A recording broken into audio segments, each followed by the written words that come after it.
سورة بقرة. بسم الله الرحمن الرحيم. ألف لام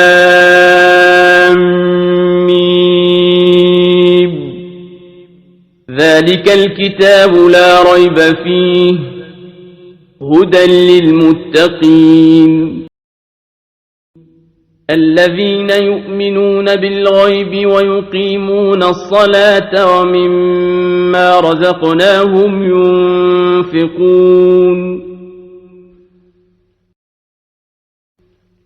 والذين يؤمنون بما أنزل إليك وما أنزل من قبلك وبالآخرة هم يوقنون أولئك على هدى من ربهم وأولئك هم المفلحون.